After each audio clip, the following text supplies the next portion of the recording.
Welcome to the Own It Powercast, the place to be when you get serious about making big changes and accelerating growth in your life and in your relationships. Finally create the life you've always wanted, living life on your own terms. Learn how to take your fear and turn it into powerful choices that will create sustained change. Now your host, Mary Baker. Hey there, welcome back to the Own It Powercast, a place where you can come to get what you need to move yourself forward. As you know, my name is Mary Baker, and welcome to episode 29, Owning Your Energy Drainers. So we're starting off 2020 with a focus this whole month on what has been draining your energy. What have you been tolerating? So last week we identified the concept of energy drainers. We went through the different categories. This week, I want us to do a loving, thorough self-assessment of each area. So if you haven't listened to last week's episode yet, it might be helpful to stop this one, go listen to that, and then join us back here so we can all be on the same page. But just as a reminder, what are energy drainers or tolerations really? So remember, it's anything you want to address, confront, take care of, or blow up, but you don't. Or you haven't yet, is what you tell yourself. So things you've been procrastinating around, things that make you go, ugh, every time you are reminded, every time it shows up, or you remember, oh crap, I need to do that. It drains our energy because we can feel negative and tired and frustrated, reminded of reality, and then we can also be hard on ourselves. And so it's really anything you put up with, swallow, not address. You want to take care of, but you haven't yet.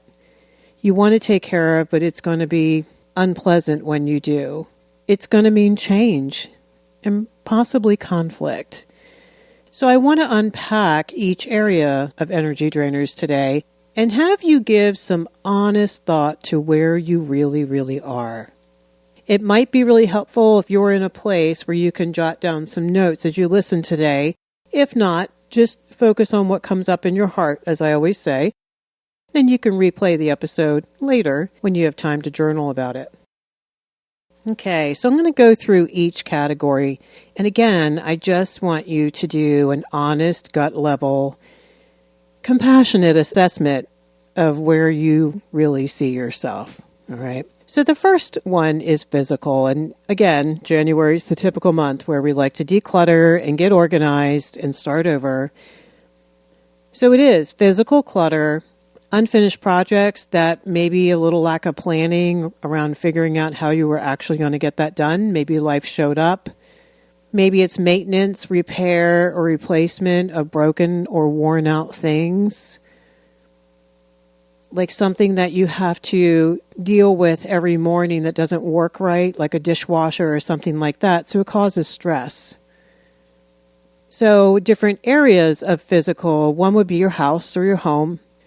You know, what about decluttering, painting, rehabbing, reorganizing? You know, what needs to be done there? What have you been wanting to do and have not tackled? Then how does it make you feel to not have it done yet? Another area could be your yard. What about your car? You know, does it need to be cleaned out? Does it need an oil change? You know, things like that. Self-care, self-care. What about your workspace? That's a big one. Whether you go work in an office or you work from home, your workspace is your workspace. Does it feel clean and organized? Does it feel peaceful? Can you make it more pleasant for yourself? And how would you go about doing that? What are some things you need to take care of? What about your bag or your purse or your backpack? Are you always searching for your keys? You know, those kinds of areas in your home that might need to be organized so you can feel more glued together. So all of those physical areas, so I want you to think about, okay, where am I really? And guys, again, this is not about perfect. This is about good enough. This is really about functional, I think. Although our physical space can also bring in the aesthetic, and there is something to that. If we don't like what we're looking around at, we're going to internalize that. So that's why cleaning and painting a room will not only tidy it up, you might like the new paint color. It might feel fresh and clean to you. It might be more beautiful. So factor in the aesthetic as well. But again, we're not talking about what the neighbors think. We're talking about what helps you feel good. And everyone is different. Okay, so that's the physical category. So get honest. Don't be hard on yourself. But note the things that need to be tackled. Again, I want you to think about the dominoes. What kind of chaos does this cause? Like I just gave the example, if you're looking for your keys every morning, that's 10 to 20 minutes every morning that you have to go do that. What would prevent that? Well, obviously, putting your keys in a spot where you know where they are. Being more organized, being more forward-thinking. Like, what are the consequences of me dropping my keys wherever when I walk in the door because I'm distracted or I'm busy or I'm stressed out or tired? Okay, so the next area is behavior. Someone else's behavior, in fact. Boundary violators. Or just people, like we said last week, that you've outgrown but can't say no to them yet. You keep answering the phone. You keep hanging out with them. What about the chaos creators? Because they can't get their shit together, that there's stress and chaos for you. You know, unhealthy people, unfortunately, tend to leave chaos wherever they go. Kind of like Pigpen in Peanuts, right? The cloud of dust, wherever he would go. That's what happens. It is going to leak out on you. They're going to be late for stuff. They're not going to show up. Maybe they show up, they don't have money. It's going to cause stress. So other people's behaviors, but it's your lack of boundaries around other people's behaviors that are really causing the stress. Remember, always bring it back to yourself. Don't give them the power. So, what that means is, looking at how well you say no to requests for attention, for your help, for money, or just time that you really don't have time to spend right now. If you are to focus on your priorities that you said mattered, right? So it's not in alignment with what you really have the bandwidth to provide. Conversely, what about you not asking for help from your kids, from your partner, from your siblings, in a family situation? Are you doing a lot of it yourself? And take a hard look at that. Again, no one's going to do it as good as you. We already know that, but what are the consequences of you doing it all? You're not going to be able to do it all. We know that deep down, and we still try to do it. So not asking for help, not delegating, even in a work situation, not taking the time to delegate because everybody says, I don't have time to train someone. I could just do it by myself faster. Yeah, the work is front-loaded. It's front-loaded teaching your 7-year-old how to fold clothes. But the payoff comes down the road, and the payoff is more sustainable. So keep that goalpost in mind. Okay, number 3, maybe you lost yourself in a myopic person. It could be someone in your life who's chaotic, like we just talked about, who has the crisis du jour going on. Maybe someone you often need to rescue, or maybe, and this sounds harsh, but this is a thing, you'll find someone to rescue, you'll put someone there to rescue, or you'll try to rescue people who don't even want to be rescued because you need to rescue. It could be a new romantic partner or a friend. Subconsciously, you slowly ignore your own needs, your own things that you need to get done to take care of theirs. And you put your stuff aside. And you may do this without even realizing it. You're so caught up in making plans with them and being with them. And maybe you're afraid to deep down set limits because maybe they'll think you're selfish or you don't have enough time for them. Maybe they'll find someone else. So that's how we slowly can lose ourselves in another person. Especially someone who tends to manipulate, it's a lot easier to do that. Remember, if the other person were really healthy, they would have boundaries and say, when are you going to take care of your stuff? Like that would be their boundary for you because they know damn well if you're not taking care of yourself, it's going to be a shit show down the road. So unhealthy people who tend to manipulate and not take care of their own stuff aren't even going to bring it up. they're not even going to notice that you've dropped all of everything for you, that you don't go to yoga anymore, that you don't see your friends enough anymore, that kind of thing. So losing yourself. More importantly, really toxic people, manipulators, controllers, abusers, emotional abusers, deep down need to keep you stuck because they know that if you move on and get healthier and reconnect with your friends and go back to yoga and clean your house and get organized, you're not going to need them. It's not like these people have great self-esteem. They're very fear-based, and that's why there's so much control going on, so much manipulation. So there's no way not to be stressed out and angry and tired when you're so focused on them and the chaos that you lose sight of where you are. Detach or get away if you can, even just getting away for a weekend just to clear your head, because toxic is toxic. There's no way around that. And you can't be angry at them for not wanting to be healthy. We have to ask, why do I have that person in my life? Why did I draw them to me? That's the bigger question. So if you know you can't walk away, just detach a little bit at a time. Take 10 minutes a day if that's all you can grab. Just slowly but surely keep focusing on you. Okay. Number 5, your mental clutter. Being, I would say, obsessed, hyper-focused on old news, your unfinished business, all those apps open in the background, all those things you haven't done. You might find yourself in the swirl of mental clutter, trying to solve the world's problems in your head and trying to do all of them. You know how that rabbit trails, right? And all of a sudden an hour has gone by and you haven't fallen asleep or you haven't gotten the thing done in front of you that you really wanted to do. So it's really deemed as a lack of boundaries, right? When we just get all caught up in something in our head and we think we're doing something and we're not. When you find yourself doing that, write about it. Write it out and say, what am I doing? I'm focused on all this other stuff that I have no business focusing on. It's old news. There's nothing I can do about that today. Some people, feel better just at least putting it on a list for later. So trying to focus on too many things at once. And what about your focus on other people? We talked about a little bit about this earlier, about rescuing. I mean, that's going to fill up your radar. Rescuing your kids. Are you parenting grown-ups in your life? Are you parenting grown kids? That's not okay. I'm talking about overdoing it, trying to have control. We do this because we need to be needed. It's about us. It sounds horrible to say that, but that's what it is. It's not even about them at the end of the day.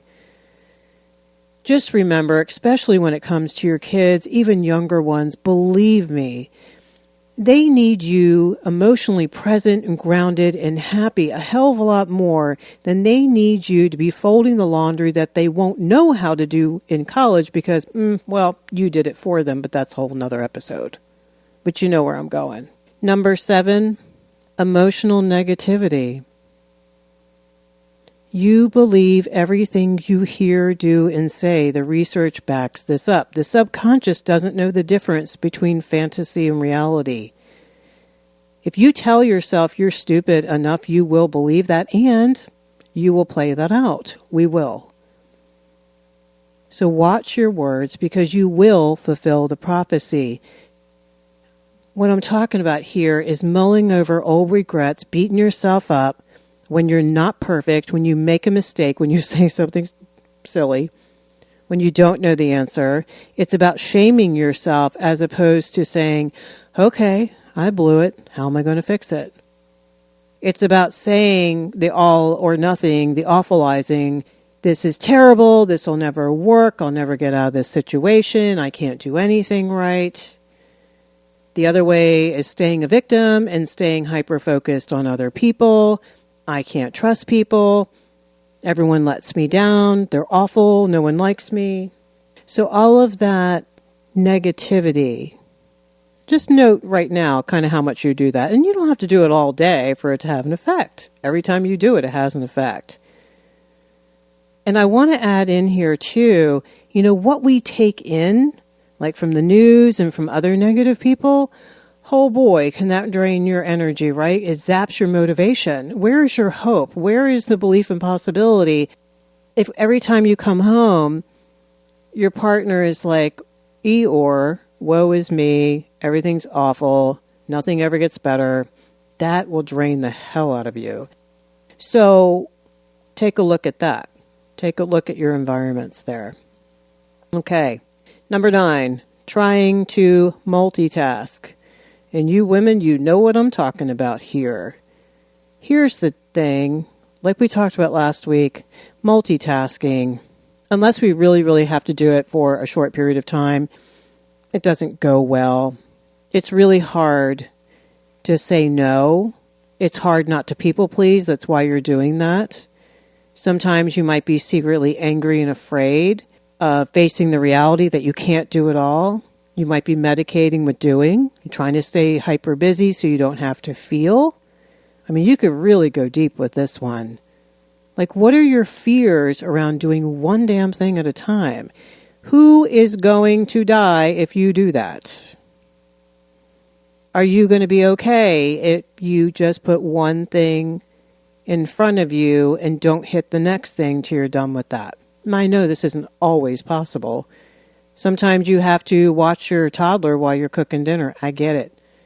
But we want to try not to multitask. Really take a hard look at that. And I want you to notice how it really feels when you're trying to multitask. Like, how do you really feel? I imagine you feel stressed. You probably have a lot of regret, a lot of anxiety, some depression, trying to do 2 things at once, trying to feeling like you're being pulled in 2 different directions. I mean, that could be a thing too. Maybe 2 different people want you in 2 different places at 2 different times, or they need different things from you.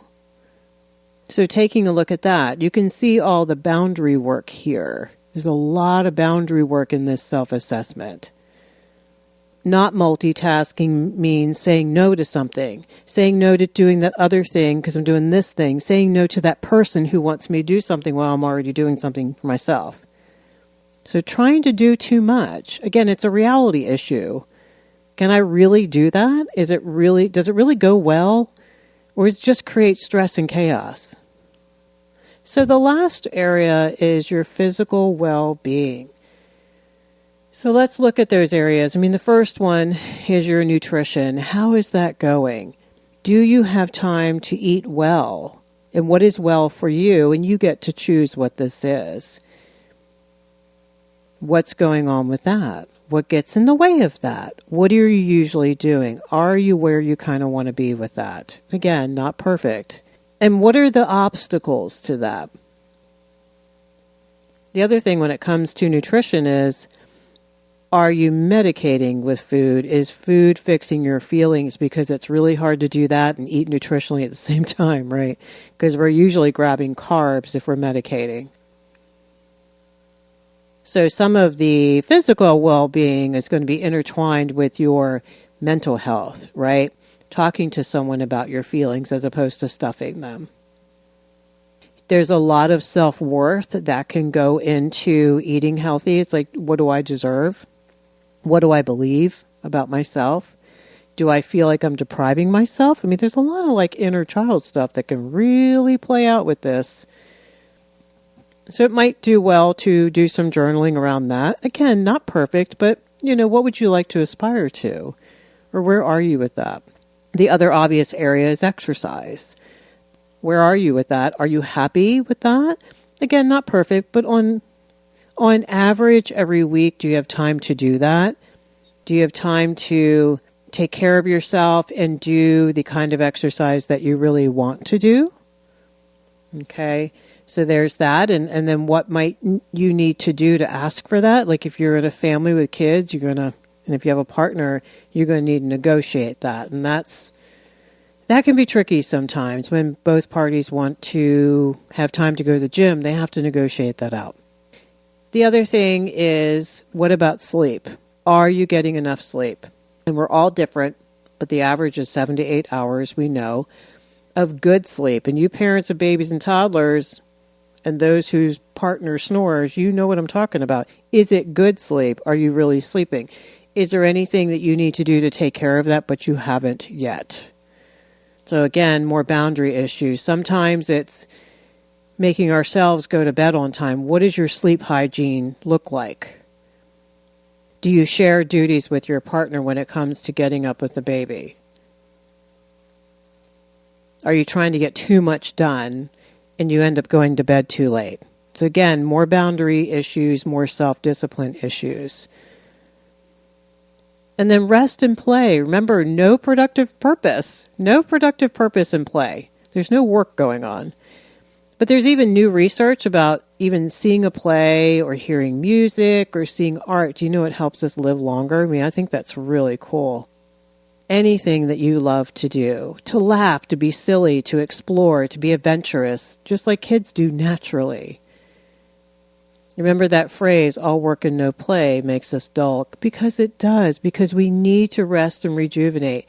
Our brains need that. The science is out now, and we need to go for walks if we can. Getting out in nature, if that's your thing, or whatever you love to do, even going for a drive sometimes. Whatever comes up for you, where are you with your rest and play self-care? What beliefs do you have attached to that? Some people think that I'm an adult, I shouldn't be playing, I can't play, I got to take care of these kids. Ain't nobody going to take care of them. There's a lot of moving parts to this stuff.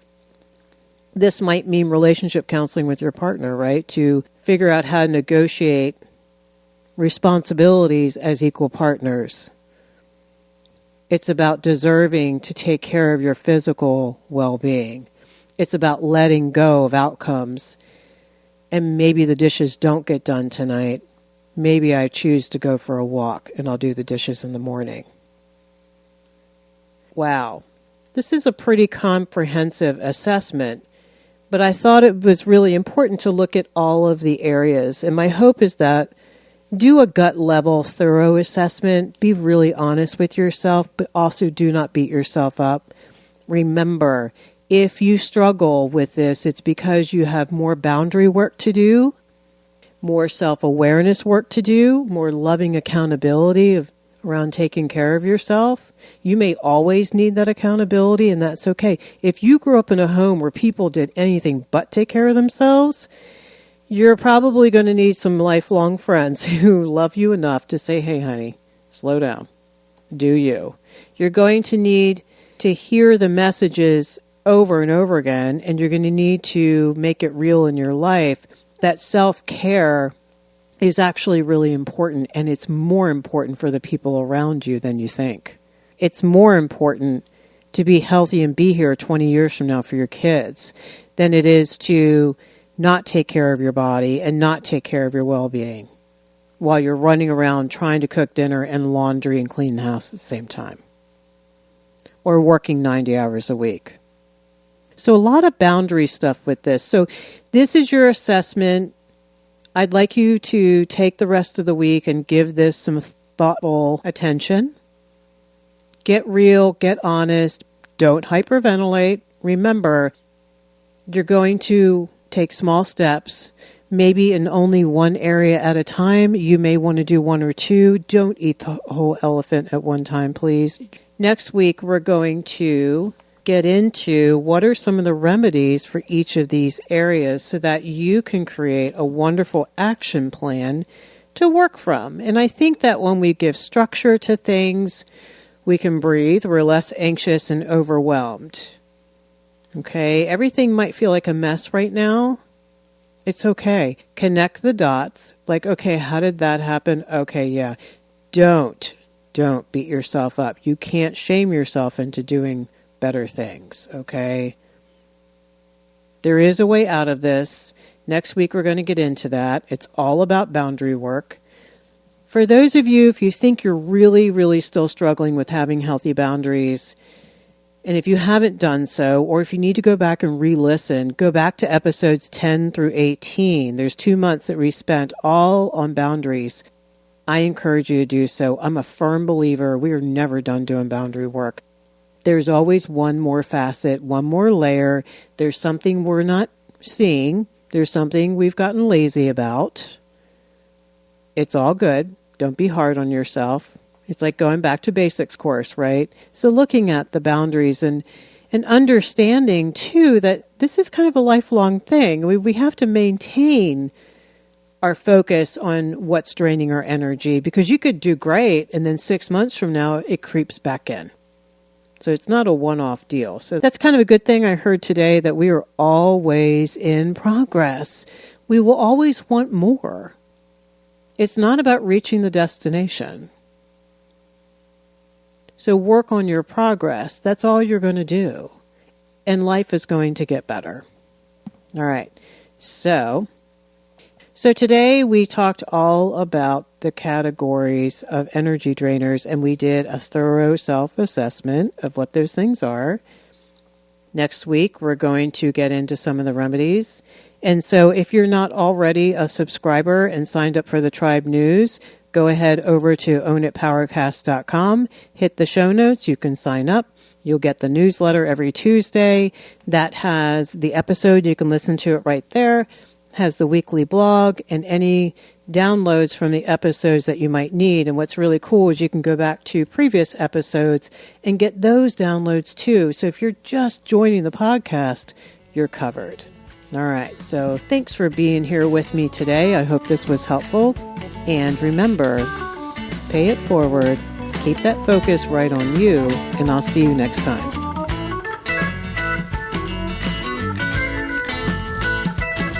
We hope you took away some useful insights and tools you could begin using right away. If you did, please leave a positive review and share on your social media. Because could you imagine if everyone in your life really got it together? Remember, own it now, so you can really own it later.